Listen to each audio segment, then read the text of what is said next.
Welcome back to the LOBLOLLY Pines Publishing Podcast. I'm KJ DUFF, and I feel like I need to apologize for taking so long of a break between reviews. It's not an excuse, okay, but I was busy being crushed by the giant oppressive thumb of life. And also binge watching One Piece. So, you know what? Maybe I'm not 100% sorry, but I would say maybe 70-30 because, yeah, time well spent. But now I'm back. I have escaped from the depths of my dark, dank dungeon, albeit momentarily, to bring you the long-awaited review of Mary Shelley's infamous Gothic novel, Frankenstein, or the Modern Prometheus. Before I jump right in, if you want to support me directly, please buy my book, Halycon Suicide. All the links are below in the description. And if you haven't already, please like and consider subscribing for more book reviews like this. As always, any support you can show is greatly and sincerely appreciated.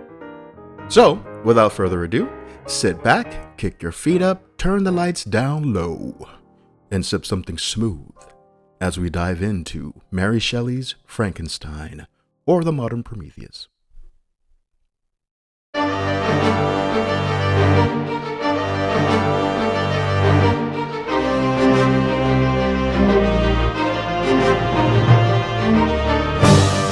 I know what you're thinking. This mother is about to summarize a story I generally already know. I'm not going to do that. Though, I should, because as I've learned, generally knowing is vastly different than actually knowing. Instead, I'm going to talk about the movie Frankenstein by Guillermo Del Toro. Now, this is not a movie review channel. I already tried and failed in that venture. But it is important for me to go over this because the movie is the reason I decided to read the book. My wife and I watched Guillermo Del Toro's Frankenstein when it first became available to stream on Netflix. The movie stars Oscar Isaac as Victor Frankenstein, Jacob Elordi as the monster or creature, and Mia Goth as Elizabeth Harlander. It also has Christoph Waltz as Elizabeth's uncle and Victor's benefactor, Heinrich Harlander. I'm gonna recap this movie, so if you haven't seen it and don't want me to spoil anything, please stop listening to me right now, go watch the movie, and come back. If you do not care, then continue forward. One more time, for the people in the back, we are about to enter the spoiler zone.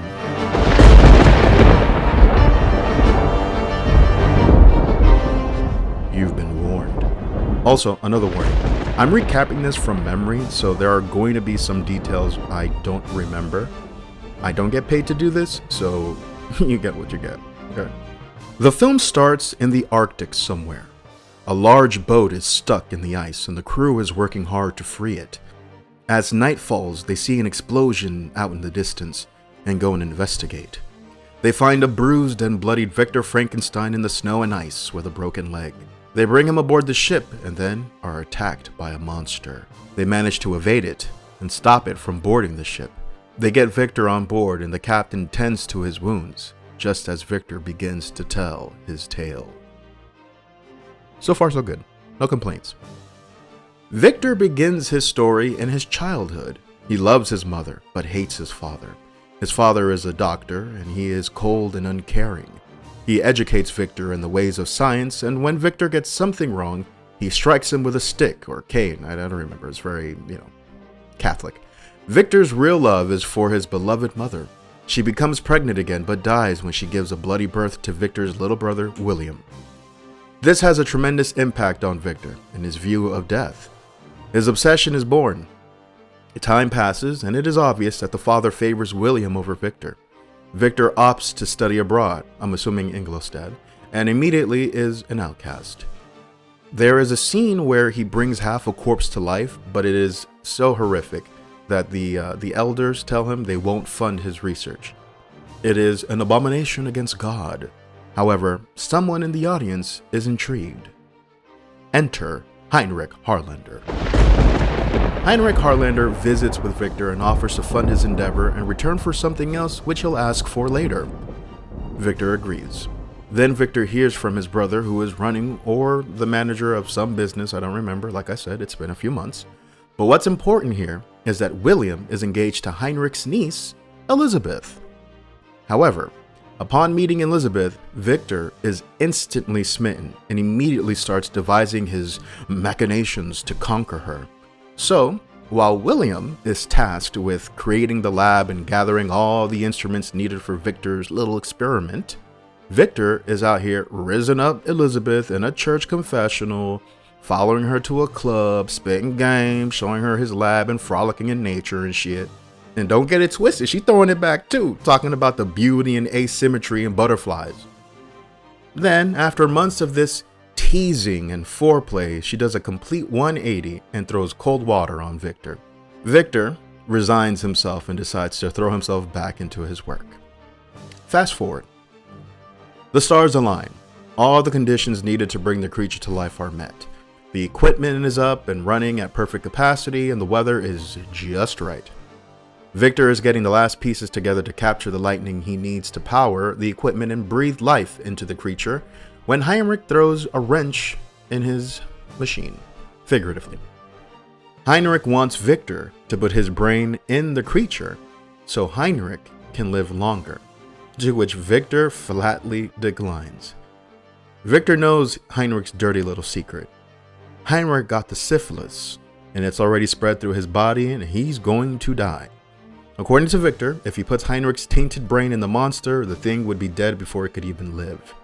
In his desperation, Heinrich grabs one of the devices crucial to the experiment, and while getting into a little tug of war with Victor, Victor snatches the device back, and Heinrich falls to his death in the lab. It was hilarious. Now, Victor finishes the project, but thinks he fails and goes to sleep. When he wakes up, the creature is at the foot of his bed, acting all coy and brand new. Probably because he was. Victor is ecstatic. He kind of locks him in a dungeon and then goes down only to attempt to gauge the creature's intellect. But the monster only manages to know how to say one word: Victor. The creature is naturally curious like a child and feels anger and sadness and even hatred eventually toward Victor. It isn't until Elizabeth and William visit, because, Victor, you see my uncle? Last I heard, he was on his way here.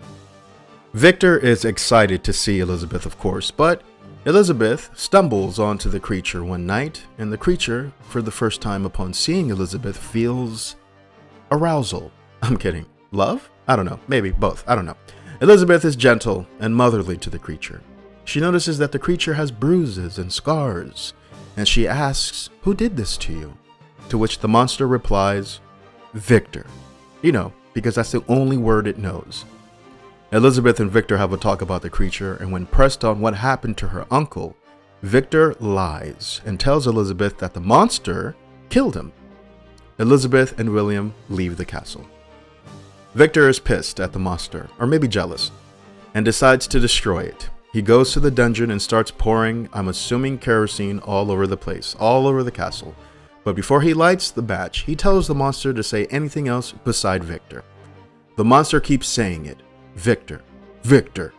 It isn't until right after Victor says something snarky and walks away that the monster then cheekily says, "Elizabeth."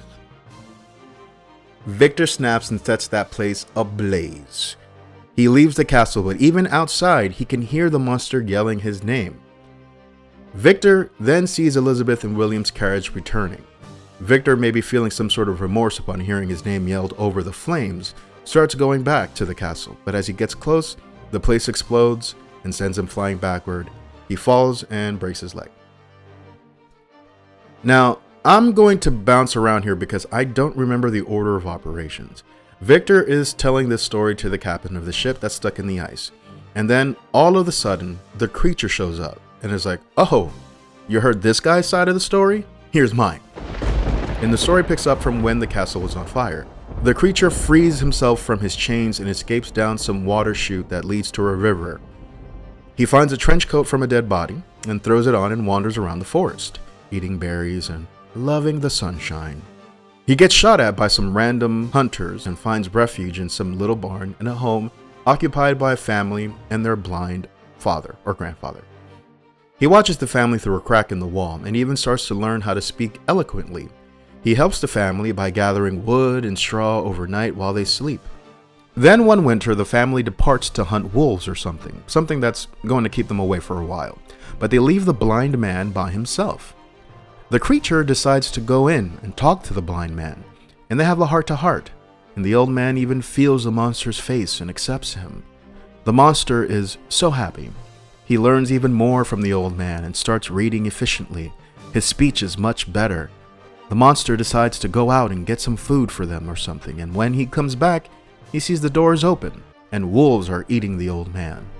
The monster gets so pissed, he turns Super Saiyan and starts beating the bones off the wolves. He even rips the fur off one of them with his bare hands. It was pretty gruesome. Then, while he's consoling the dying man, the family returns, and obviously, seeing that their dying father figure is in the arms of a monster, they assume the monster did it, and they start beating him and shooting at him. I think he kills one or two of the men, but he runs off only to be shot and left for dead. Obviously, he doesn't die. The monster then starts stalking Victor and sees Victor preparing for his brother's marriage to Elizabeth. While Victor is getting ready in the room, the monster confronts him and they begin to fight. The commotion brings in other people who try shooting the monster, and at one point, Elizabeth shows up and she accidentally gets shot. The monster throws William against a pillar, fatally wounding him. He picks up Elizabeth and absconds with her. Victor crawls over to William, and with his dying breath, William calls Victor a monster. Victor goes after the monster for revenge. The monster brings Elizabeth to a cave, and they have a little chat, and this is where I was like, did I miss something? The way it looks is that the monster had romantic feelings for Elizabeth, but it almost felt like she had a thing for it as well. She dies, and he grieves. Victor catches up to him, but the monster basically says, "Catch me if you can." And Victor sets off, basically chasing the monster through hell and high water. Which brings us, the viewer, back to the present. Victor is dying on the boat, and he and the monster exchange grievances and bond over their regrets. Victor even calls the monster his son before finally dying. The monster helps the boat get free from the ice and then leaves. The end. Roll credits. Now, like I said, I may be forgetting some stuff because I'm going off memory and I'm not trying to go back and watch the movie again to iron out the details. However, when the movie was done, something about the story bothered me. Generally, I knew the story that is Frankenstein. A mad scientist creates life out of collected dead body parts. Then the monster wants to destroy its creator. But when I saw that the monster and Elizabeth had a little spark within the story the movie was telling, it felt like it came out of nowhere. Why the hell would Elizabeth have romantic feelings for this monster? They had one interaction. It was at that moment that I decided to read the book, looking to fill in the gaps that the film left wide open. I started reading it. Ladies and gentlemen, the book has none of this. None of this! I get that this is an interpretation, but it veers so far from the book that it's no wonder there are so many common misconceptions about this story.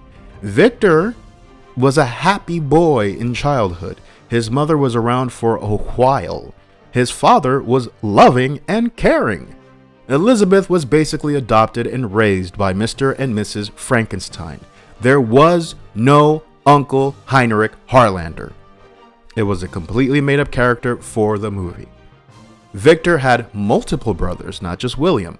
Victor went off to school to study, and it is while he was abroad that his mother died. You see, Elizabeth was really sick, and though the doctors told everyone to stay away from Elizabeth, Mrs. Frankenstein wanted to be by her daughter's side.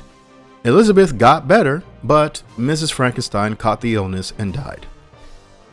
Elizabeth and Victor loved each other from childhood. They wrote to each other all the time while he was away at school, and she couldn't wait for the day that he came back home to marry her. William was a child. Victor made the creature while he was in his apartment or dorm of the school. Upon making the monster, he instantly regretted it and even fled his apartment. He wandered the streets afraid to go back home. It isn't until his best friend Henry came to visit that he went back and found that the monster had disappeared. Victor fell ill from madness and was nursed back to health by Henry. It took months for him to get better. Not just physically, but also mentally. When he was well enough, he decided he wanted to go back home. But he had to wait to go back to see everyone because the weather kept postponing his return. In the meantime, Victor hated all his science instruments and going to school or even talking about the crazy dark science and scientists he used to believe in. Finally, when he was back to himself, he received a letter saying his brother William was murdered. Immediately, Victor thought it was the monster he created. He returned home and on his way stopped at the site where his brother's body was found. That's when he saw the monster in the forest. But when he went to chase him, the monster disappeared again. Victor learns the details of the murder and that the murder was pinned on Elizabeth's dear cousin, Justine Moritz, who was also very close to the Frankenstein family. She was put to death for the crime because they found her disoriented and with a pendant that belonged to William. And she also confessed for some reason. Victor and the monster meet face to face and talk. The monster tells Victor his story. And in the book, again, it's completely different from the film. Yes, the monster still kind of stays hidden in the barn of the home of a French family, but that part of the story is still mostly about the family's history. It sort of plays out the same. The only difference is that there are no rabid wolves that come in and murder the old man and then get horrifically murdered by the monster. No, the old man is fine. Before the monster can find acceptance, the other family comes in and chases the monster out. No one gets hurt, but the monster is pissed because no one will accept him, and the family leaves the house before he can attempt to show his face again. So because nobody will accept him due to the way that he looks, the monster decides to seek Victor and torment him. He finds William playing in the woods, and when he finds out he is the brother of Victor, anger and rage consumes him, and he chokes him to death. Then he has the wherewithal to take the pendant that belongs to William and plant it on Justine, who was asleep in a barn, overcome with exhaustion after spending an entire night looking for William. The monster's grievance was that no matter where he went in the world, he wouldn't be accepted because of his physical appearance. He would never have love or even children of his own. He wanted Victor to create a woman monster who will love him and they would disappear together from the eyes of humanity. Victor, nearly moved by the monster's story until it got to the part about killing William and setting up Justine for the murder, declines, and the monster says he will torment Victor every day and kill everyone he cares about, including Elizabeth. Victor concedes and decides to leave home again to England, where he can work in peace, and peace is in quotation marks because the guy was tormented the whole time. He is accompanied by his friend Henry, who loves meeting new people and nature and education for its intrinsic value. But sometime along the journey, Victor separates from him and finds a secluded place where he can work. But at a crucial moment, right when he's about done creating the woman monster, he starts to think about what he's doing and comes to the conclusion that what he's doing is wrong. And if he does it again, he will solely be responsible for unleashing not one, but two devils upon the world. He even starts to think that there is a possibility that even though he builds this woman for the monster, she may not even like him, and the monster will remain rage-filled and murderous. He destroys the body, and the monster vows to ruin Victor's life. And boy does he. The monster goes on to kill Henry, a murder for which Victor, in a moment of sheer bad luck, floats into the town where the body was found and is nearly put to death for the murder. He is deemed innocent, but in his delirium, upon seeing his friend's dead body, he starts to blame himself for all the deaths. He returns home with his father and is betrothed to Elizabeth, who, poor girl, thinks Victor's distant behavior is because he found someone else to love. He assures her he loves only her, and they are to marry. He promises to tell her why he's been so aggrieved and nervous. They get married and go to a little island that belongs to Elizabeth to have their honeymoon. And Victor, remembering the monster's words, looks all around for the monster. Elizabeth goes to their bedroom and waits for Victor, but that's when Victor hears her screams of horror and then silence. He runs up to find her dead body. That's it. Victor vows to find that monster and kill it, but he fails, his health failing him. He dies on the boat, telling the captain the story. It isn't until after Victor dies that the monster appears.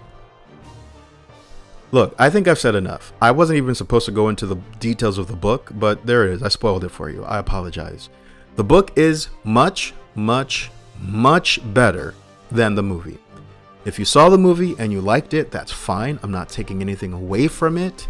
I think within itself, as an interpretation or its own iteration of what it is, it's fine. I still think that moment between Elizabeth and the monster is very unearned. It doesn't feel real, but that's KJ Duff, the film critic, right? I'm talking about the book. There's a reason it's a classic. I have nothing negative to say about it. The thing is, the more I read the book, the more I disliked the movie. Victor in the movie is unlikable and arrogant, and the monster is made to be sympathetic, which I get. Again, it's its own iteration, fine. But in the book, it's not like that. And the more I read the book, the more I disliked the movie. Victor is not arrogant and unlikable in the book. He really did struggle with what he had created. And the monster isn't a sympathetic creature in my eyes. Once you strangle a kid to death, your justifications mean shit. This review was more an indictment on the film than a celebration of the brilliance of the book. I have nothing negative to say about the book. There is a reason it is a classic. It's horrifying, it's haunting, and beautiful all at once. It really hammers home the notion that just because you can do something doesn't mean you should, especially when it goes against the laws of nature or you attempt to play God. Victor in the book, again, realizes this immediately and lives with the regret until his death. The movie made this more a story of fathers and sons. It completely missed the point of the book, in my opinion. This isn't like Baz Luhrmann's interpretation of Romeo and Juliet, the movie with Leonardo DiCaprio and Claire Danes. That movie put a modern spin on a Shakespearean story, but the story was still Romeo and Juliet. It would be like taking Romeo and Juliet and changing it from being about a tragic romance between the two and instead making it a story about Mercutio's love for Juliet or Romeo, whatever. And Juliet has a best friend named Tanya. My point is, it just doesn't make sense to deviate so far from the source material that is so ingrained in our popular culture. Anyway, I've said enough. The book is awesome. Read the book, even though I basically just spent the last, hour recapping the entire thing.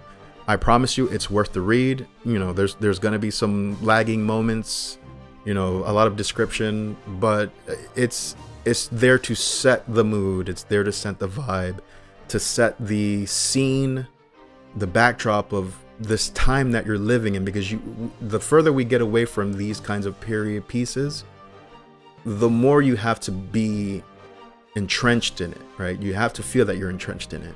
So once you get past those things and you really get to the crux of what the book really is, it's a great read. I promise, it's worth the read. I'm currently reading Project Hail Mary. I wanted to read it before the movie came out in theaters, but I wasn't able to do so. The movie isn't even in theaters anymore, so I'll have to watch it when it comes out on streaming. That should give me more than enough time to finish the book before then, which I'm pretty close to finishing. It's actually a pretty good read. Once I'm done, I will have the review up for you post haste. I'm not going to make you guys wait this long again for a review, both of you. But for now, that does it for me. If you've read Frankenstein and watched the movie, what did you think? Do you agree with my take, or am I just being overly critical? It's possible. I can be that way. Let me know in the comment section below. Please remember to like and subscribe, and if you want to read my book, Halcyon Suicide, the link is in the description below. I appreciate your support in any way that you can give it. You've been listening to LOBLOLLY Pines Publishing Podcast. I'm KJ Duff. I'll talk to you next time.